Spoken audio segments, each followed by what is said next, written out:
اور اسی طرح یہ بھی آپ جانتے ہیں کہ بچیاں جو اللہ تبارک و تعالیٰ کی رحمت ہوتی ہیں، بچیاں جس گھر میں ہوتی ہیں، آپ جانتے ہیں جس گھر میں زیادہ بچے ہوتے ہیں وہاں پر ایک قدرتی جو رحمتیں ہیں وہ نظر نہیں آتی۔ بے شک بچے اللہ تعالیٰ کی بڑی نعمت ہے، لیکن جہاں بچے ہوتے ہیں، کوئی بیٹی نہیں ہوتی، تو وہ گھر ایک قسم کا ویران سا لگتا ہے کہ یہاں کو خاص کسی چیز کی کمی ہے۔ لیکن جہاں پر کسی کی بیٹی آ جاتی ہے کسی گھر میں، تو اللہ تعالیٰ وہاں پر ایسی رحمتیں بیچتا ہے کہ در و دیوار منور نظر آتے ہیں، اور در و دیوار میں محبتیں اور رحمتیں نظر آتی ہیں۔ لیکن یہ چیزیں جاہلیت کے انسان کو نظر نہیں آتی تھیں۔ وہ بیٹی سے نفرت کرتے تھے، اور بیٹی پیدا ہوتی اسے زندہ دفنا دیا کرتے تھے کہ یہ تو ہمارے کام نہیں آئے گی، جنگوں میں تو ہمارے بیٹے کام آئیں گے، بیٹی کا خرچے کا سوا اور کچھ نہیں ہے۔ دوسرا یہ غیرت کے بھی خلاف ہے، اس لیے بیٹی کو زندہ درگور کر دیا کرتے تھے۔ اور اسی طرح اس کی بہت بڑی بڑی خرابیاں، شراب کے نشے میں دھت پھرتے تھے اور رقص و سرور کی محفلیں سجایا کرتے تھے۔ انسانیت مظلوم لوگ کرا رہے تھے کہ کوئی اس کرب و بلا سے ہمیں نکالنے والا نہیں ہے۔ مظلوم اور مقہور لوگ پریشان تھے کہ ان اندھیروں سے ہمیں کوئی نکالنے والا نہیں ہے۔ انہیں کوئی آس و امید نہیں ہوتی تھی، غلامی کا دور تھا، انسان منڈیوں میں بکتے تھے، جگہ جگہ انسانوں کی قیمتیں لگتی تھی، ان انسانوں کو چھوڑانے والا کوئی نہیں تھا۔ بالکل ایسے ہی حالات میں، انہی گپ اندھیروں میں اور گٹاٹوپ تاریکیوں میں اللہ تبارک و تعالیٰ نے اپنے حبیب جناب محمد مصطفیٰ صلی اللہ تعالیٰ علیہ وسلم کو مبعوث فرمایا ہے۔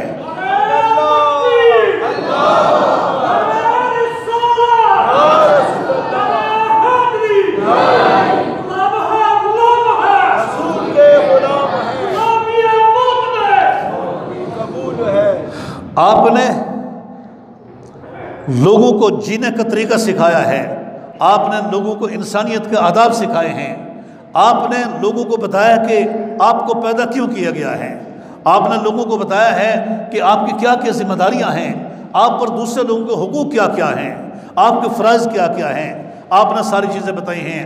آپ نے یتیم کے بارے میں فرمایا جس کو لوگ بے سہارا سمجھتے تھے، آپ سرکار دو عالم علیہ السلام نے ان تاریکیوں میں یتیم کے سر پر ہاتھ رکھ کر فرمایا ہے کہ انا وکافل الیتیم کا ہاتین یوم القیامہ، اے لوگو یتیم کی کفالت کرنے والا میرے ساتھ قیامت کے روز اس طرح ہوگا جس طرح یہ ہاتھ کی 2 انگلیاں ایک ساتھ ہیں۔ سرکار نے فرمایا جو یتیم کی کفالت کرتا ہے وہ قیامت کے دن میرے ساتھ ہوگا۔ اتنا بڑا سہارا یتیم کو دیا ہے کہ یتیم کے بارے میں آپ نے اتنی خوشخبریاں سنائی ہیں اور اتنا سہارا دیا ہے کہ جتنا کسی اور کے بارے میں نہیں دیا ہے۔ بیوہ کے بارے میں آپ نے فرمایا کہ جو شخص بیوہ کی خبر گیری کرتا ہے اور بیوہ کی مدد کرتا ہے وہ مجاہد فی سبیل اللہ کی طرح ہے، اور وہ اس طرح ہے جیسے اس نے دن کو روزہ رکھا ہے اور رات کو جہاد کیا ہے، اس طرح ہے جیسے جو بھی بیوہ کی خبر گیری کرتا ہے۔ ماں اور باپ کے آداب کوئی نہیں جانتا تھا کہ ماں کا ادب کیا ہے، باپ کا ادب کیا ہے۔ سرکار دو عالم علیہ السلام نے جاہلیت کی انہی تاریکیوں میں کھڑے ہو کر ماں کا ادب سکھایا ہے اور بتایا ہے کہ الجنت تحت اقدام الامہات، کیا لوگوں یاد رکھو کہ جنت ماؤں کے قدموں کے نیچے ہے۔ تو بتا دیا کہ جو شخص ماں کا بے ادب ہے وہ کبھی جنت تو دور کی بات ہے جنت کی خوشبو بھی نہیں پا سکتا ہے۔ اگر کسی کو جنت میں جانا ہے، اگر کسی کو چاہیے کہ اللہ کریم اسے جنت عطا کرے، اسے ماں کے پاؤں چومنے پڑیں گے، اسے ماں کی خدمت کرنا پڑے گی۔ ماں کا بے ادب کبھی بھی اللہ تعالیٰ کی بارگاہ میں سرخرو نہیں ہو سکتا ہے۔ باپ کو بھی لوگ عام دوستوں کا درجہ دیتے تھے کہ باپ کی حیثیت ایک عام دوست کسی ہے۔ سرکار دو عالم علیہ السلام نے فرمایا ہے کہ رضا الرب فی رضا الوالد و سخط الرب فی سخط الوالد، او کما قال رسول صلی اللہ علیہ وسلم، اے لوگو رب کی رضا باپ کی رضا میں ہوتی ہے اور رب کا جلال باپ کے غصے میں ہوتا ہے۔ اگر کسی نے دیکھنا ہے کہ اس کا رب اس سے راضی ہے یا نہیں ہے تو اسے اپنے باپ کو دیکھنا چاہیے۔ اگر اس کا باپ اس سے راضی ہے تو اس کا خدا بھی اس سے راضی ہے۔ اگر کسی نے یہ دیکھنا ہے کہ اس کے خدا اس سے ناراض تو نہیں ہے تو اسے اپنے باپ کو دیکھنا چاہیے۔ اگر اس کا باپ اس سے ناراض ہے تو اس کے خدا بھی اس سے ناراض ہے۔ سرکار دو عالم علیہ السلام نے والدین کا مقام متعین کر کے بتایا ہے کہ اللہ کے نزدیک والدین کی یہ حیثیت ہے اور والدین کا یہ مقام ہے۔ اور بچیوں کے بارے میں جہاں پر لوگ بچی کا نام سن کر گھبرا جایا کرتے تھے کہ کوئی یہ نہ کہے کہ اس کے گھر میں بیٹی پیدا ہوئی ہے۔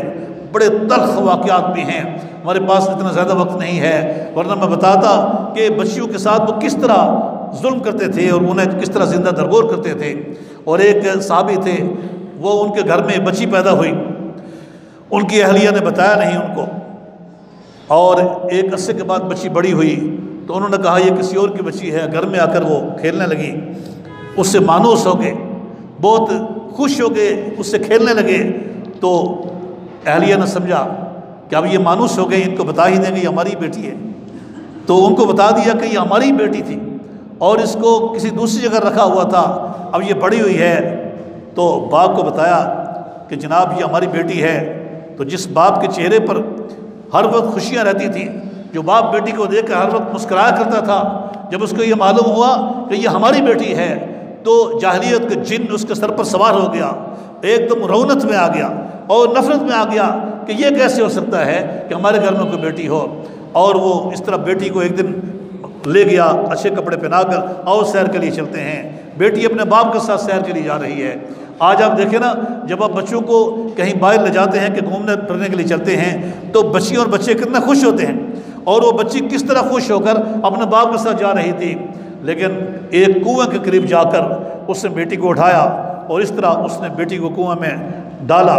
وہ بار بار لپٹ رہی تھی اور اسے کہہ رہی تھی کہ ابو آپ مجھے کیوں گرا رہے ہیں، وہ بار بار چمٹ رہی تھی کپڑوں کے ساتھ کہ ابو آپ مجھے کیوں گرا رہے ہیں۔ بلاخر انہوں نے، اس ظالم شخص نے اس کو اٹھا کے بچی کو پھینک دیا ہے، اور اس کی آوازیں دور دور تک آتی رہی ہیں۔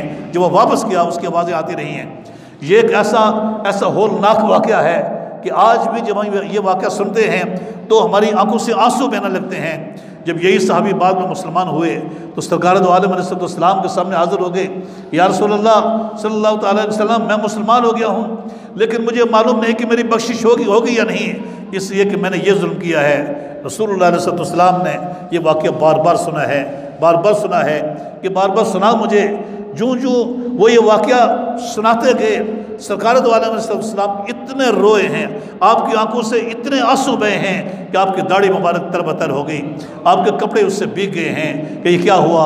وہ قربانیاں بھی دیتے رہے، وہ سب کچھ مطمئن نہیں تھے، لیکن آپ نے فرمایا ہے کہ اسلام جو ہے، جو کوئی اسلام لاتا ہے تو ماں قبل کے گناہ سارے کے سارے اللہ تعالیٰ معاف کر دیتا ہے، اب وہ گناہ آپ کے اوپر نہیں ہے۔ لیکن اسی معاشرے کے اندر دیکھیے کہ اس معاشرے کا انسان کیسا تھا۔ سرکار دو عالم علیہ السلام جب انقلاب لائے تو آپ نے اسی معاشرے کے سینے پر کھڑے ہو کر اور جاہلیت کی تاریکی کے اس دہلیز پر کھڑے ہو کر آپ نے اپنی بیٹی سے محبت کا اعلان کیا ہے۔